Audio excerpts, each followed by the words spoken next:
Love, life, and lessons from the past. Only at Dear Mags FM with DJ Gene. Dear Mags FM. Hello po sa lahat ng nakikinig ng inyong programa. Sumulat po ako dahil sa problemang nararanasan ko ngayon. Itago niyo na lamang po ako sa pangalang Nico. At ito ang aking kwento. Ito'y tungkol sa sarili ko at sa taong sabihin na nating napakahalaga para sa akin. Nagsimula ang lahat nung grade 5 pa lamang ako. Unang araw ng pasukan noon at may bago kaming kaklase. Isang estudyante mula sa kabilang town. At dahil sa bakante ang upuan sa tabi ko, dun po siya umupo. Itago natin siya sa pangalang Ryan. Masasabi ko pong kakaiba siya sa lahat. Napakatahimik po niya at hindi nakikihalubilo sa iba naming kaklase. Sa ilang buwan na magkatabi kami, hindi ko po siya nakakausap ng totoo. Nagsasalita lang siya kung tinatanong ko. Wala rin siyang kaibigan sa mga kaklase ko. Kaya isang araw, tinanong ko siya kung gusto niya akong maging friend. Sabi niya, ayoko. Pero kung gusto mo akong maging kaibigan, okay lang, basta ayoko ng maingay at pasaway. Medyo nagulat ako sa sinabi niya, kaya hindi na ako nakapagsalita. Kahit na minsan lang siya sumagot kapag kinakausap ko siya, tungkol sa mga walang kwentang bagay, palagi ko pa rin siyang kinakausap. Alam ko pong may attitude problem po si Ryan. Pero kahit ganon, palagi pa rin akong dumidikit sa kanya. Hindi ko alam kung bakit. Pero magaan ang loob ko sa kanya, Chin.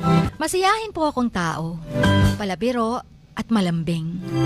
Lumipas ng ilang taon at high school na kami. Mas naging close kami ni Ryan. At talagang ako lang ang kaibigan niya noon. Sinasabi ko sa kanya na siya lang ang best friend ko. Pero sinasabi niya sa akin, wala raw siyang best friend. Kaya napaka-weird talaga ni Ryan. Iba ang ugali niya pag nasa bahay siya.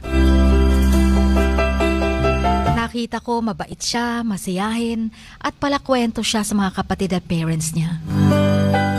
Pero pagdating sa school, napakasuplado niya.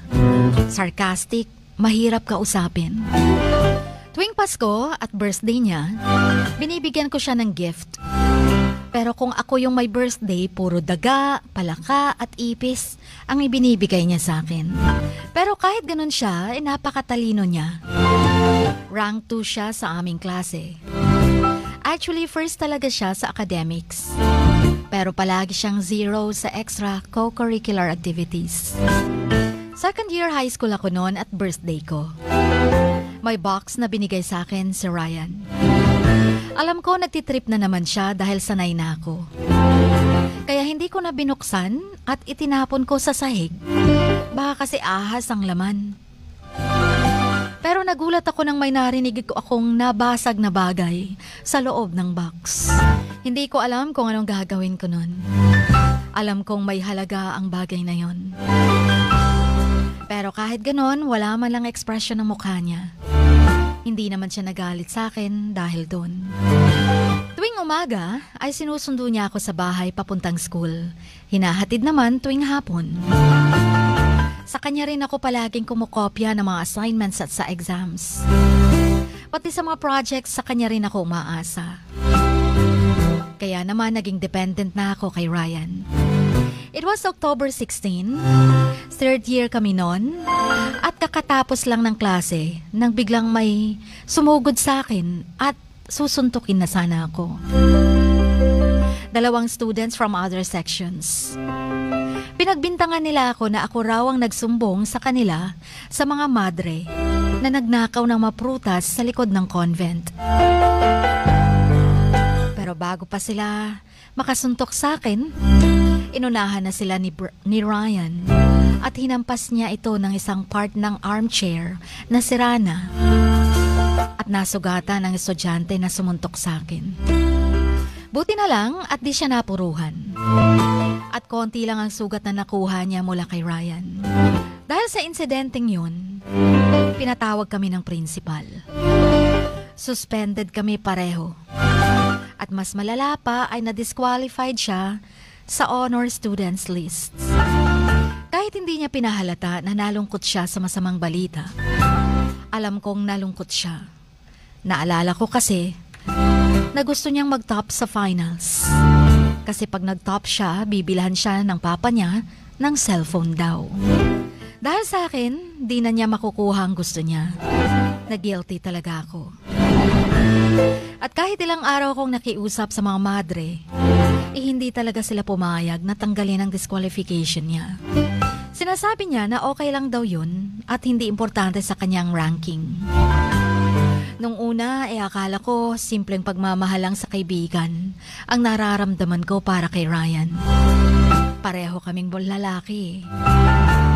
Pero nung tumatagal na, ay hindi ko na maintindihan ang aking sarili sa tuwing magkasama kaming dalawa.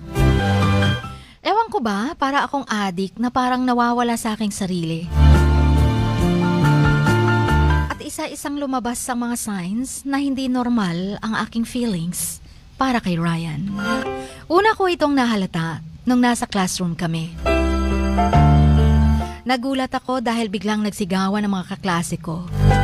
Pinapalibutan nila si Ryan. Nung tinanong ko kung bakit, sinabi nilang tinanong daw nila si Ryan kung naging babae ba raw ako, liligawan niya ako. Sabi niya, kung magiging babae si Nico, pakakasalan ko siya. Alam ko pong nagbibiro lang siya nung mga oras na yon. Pero kakaibang naramdaman ko nung narinig ko yon. Yung feeling na para po kong kinikilig. At sa pangalawang insidente, nung nagpapaturo ako sa kanya na magpainting, nasa likod ko siya at hinahawakan niyang kamay ko. Ang lakas-lakas ng tibok ng puso ko ng mga oras na yun. Hindi ko alam kung bakit. At para akong sinasagasaan ng malaking truck nung nagkadikit ng aming pisngi. Mga binata na kami, Chin. At pilit kong iniiwas ang aking sarili sa nararamdaman ko. Kasi ayoko pong maging bakla o silahis, kaya hindi ko na lang pinansin ang aking feelings for him. Bago graduation, nagkasundo kami ni Ryan na sa iisang university kami mag-aaral sa Jensen, sa NDTU.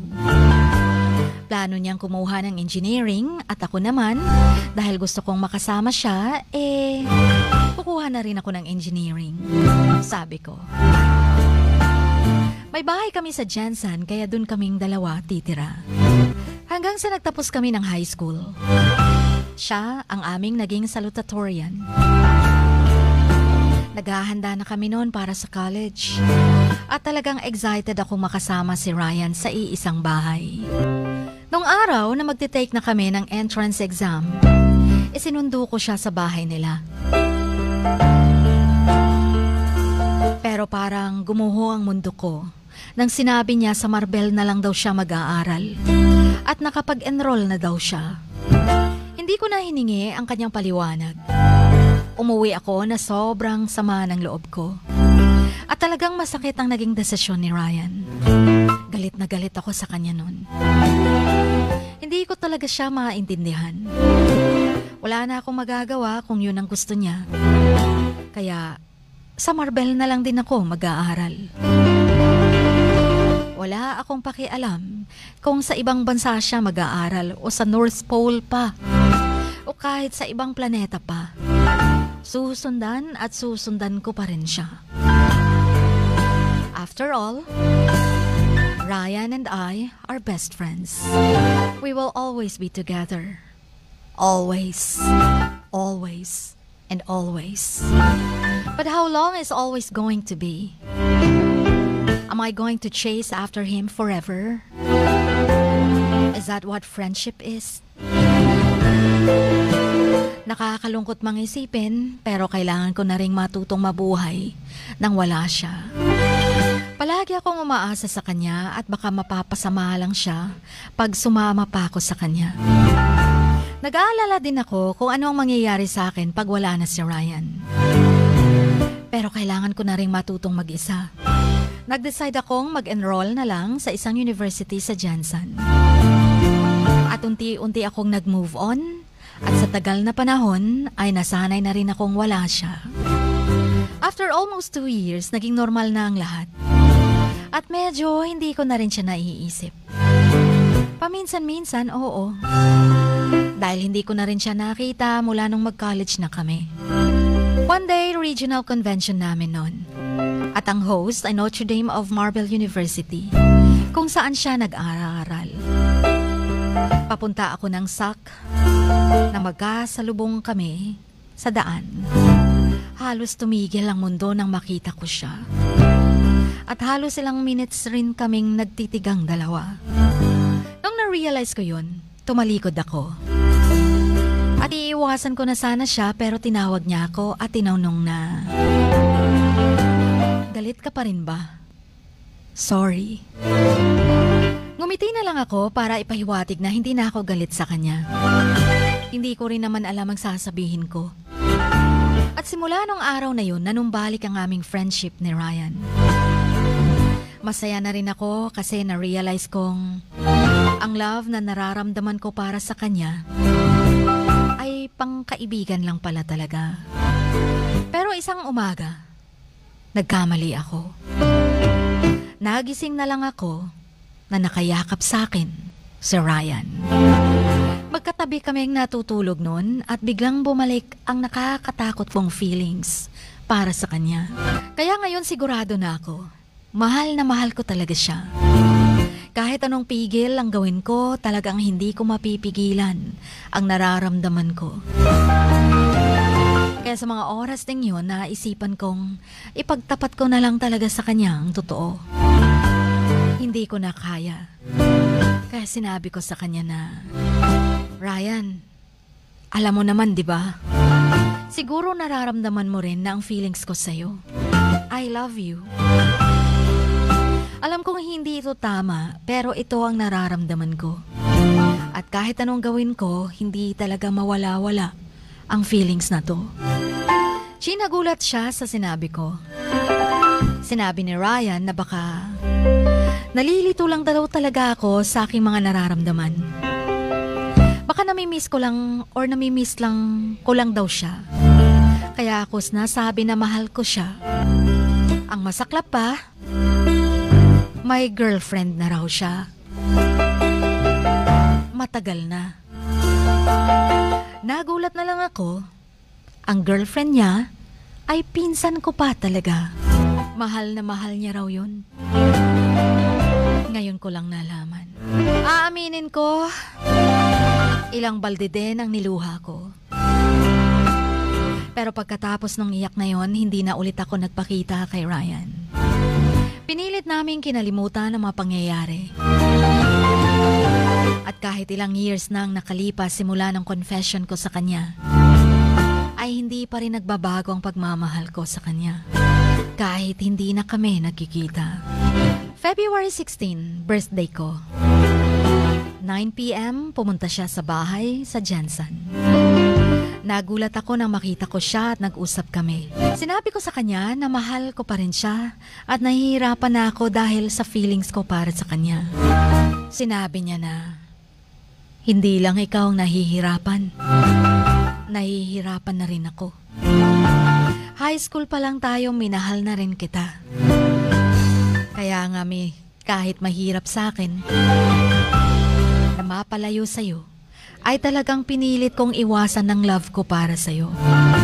Kaya nag-enroll ako sa ibang university.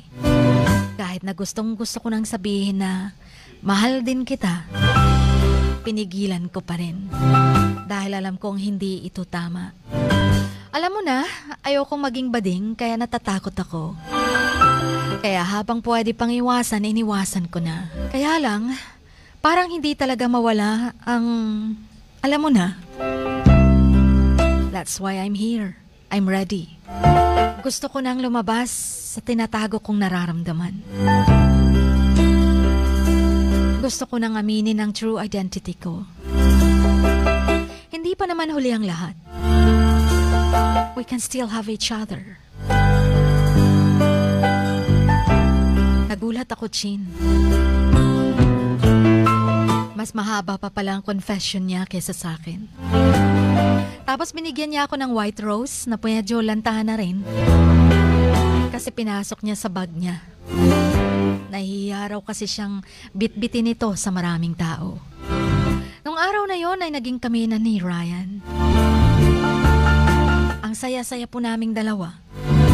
At parang walang hanggan na ang pagmamahal namin sa isa't isa. More than 8 years na rin siyang minamahal ng puso ko. At hindi ako nagsasawa. Until March 17, gumraduate ako sa 5-year course ko. At siya naman ay gumraduate din sa Electronics Engineering noong March 25. Masaya na kaming pareho at panghabang buhay na siguro to. Pero alam mo, after graduation ko ay nagtampo ako sa kanya kasi nakita ko na nag-usap sila ng pinsan ko na ex-girlfriend niya. Nagselos kasi ako. At ilang araw ko na rin siyang di pinapansin nun.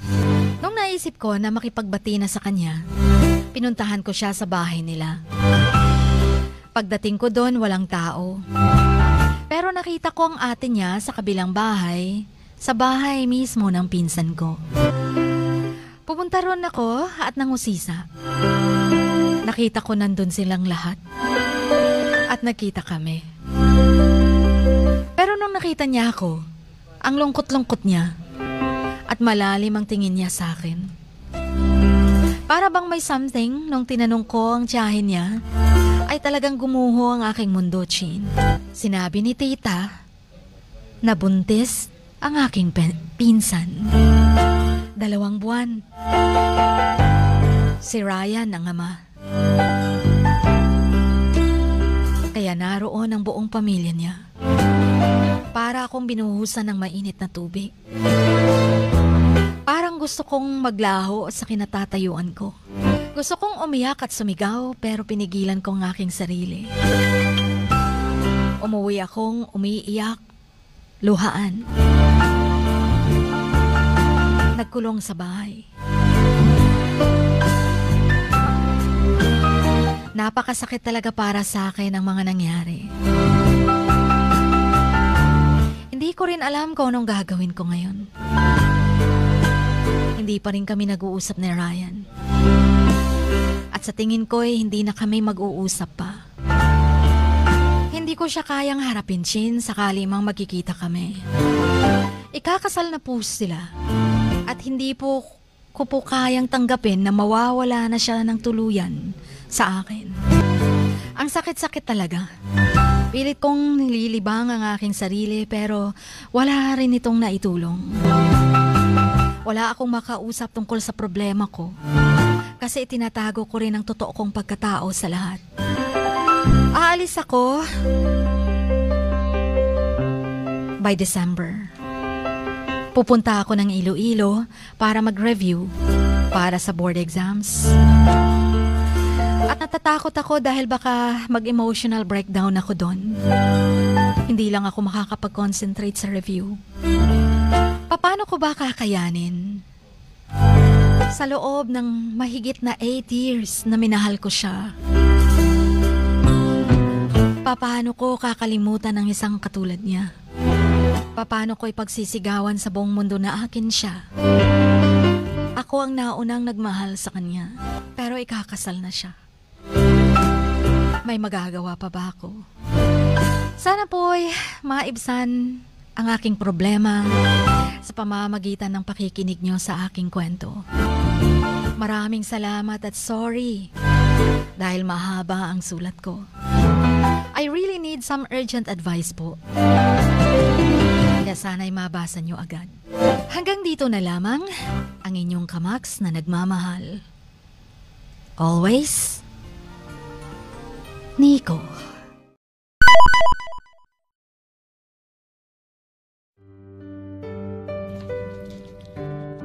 Sa bawat pagluha mo, may nakatagong kwento.